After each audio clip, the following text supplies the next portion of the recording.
Etnis Tionghoa sudah ada di Aceh sejak abad ke-6. Waktu itu mereka didatangkan sebagai buruh yang dipekerjakan oleh Belanda. Pada abad ke-13, etnis Tionghoa datang berbondong-bondong untuk berdagang. Bahkan sebagian menetap hingga saat ini. Kalau menurut sejarah ataupun cerita-cerita dari dulu, sebenarnya etnis Tionghoa sudah datang ke Aceh sebenarnya sudah mulai dari abad ke-6 sudah ada katanya, sudah mulai. Tapi yang banyak adalah pada abad ke-13. Pusatnya itu di Kampung Pande. Di Kampung Pande. Jadi Kampung Pande dekat dengan Sungai Krung Aceh nih ya, dekat Krung Aceh. Jadi karena dekat dengan Krung Aceh, sedangkan untuk jalur laut dan sebagainya orang tuanya kan masuknya ke Sungai Krung Aceh ini ya. Jadi sampai ke Krung Aceh, orang itu turun di daerah Penayung. Mungkin ada yang tanya kalau misalnya datang ke Aceh itu di mana? Nah, jadi kalau dulunya sebelum hubungannya dengan kerajaan Aceh itu sebenarnya seperti cerita tadi itu abad ke-6 mungkin sudah ada yang datang itu ada yang sudah di Olele di Pantai Cermin di Olele. Jadi di sana itu banyak yang maksudnya datang ke Aceh itu kan ya tinggalnya di sana.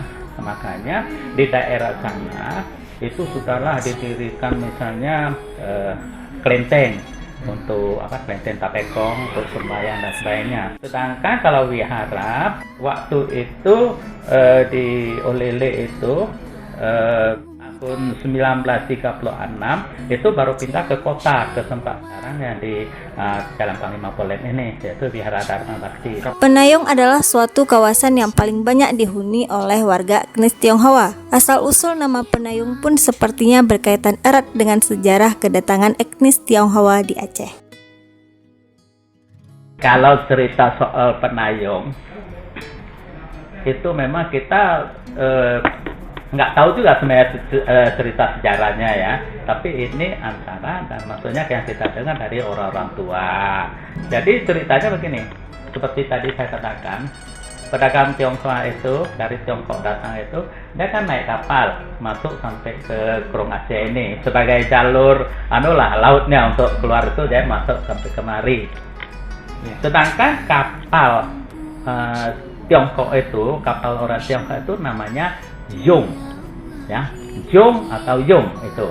Jadi waktu itu orang pedagang dari Tiongkok datang mendarat di sini, sampai kemari kan turun.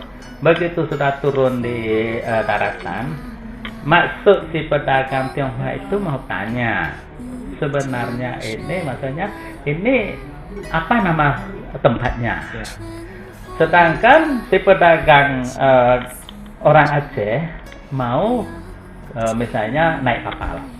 Jadi orang Aceh menanyakan Punayung. Maksud orang Aceh, dia kan bahasa Aceh, Punayung. Punayung itu, Puna itu ada enggak? Jadi Jong itu kan kapal.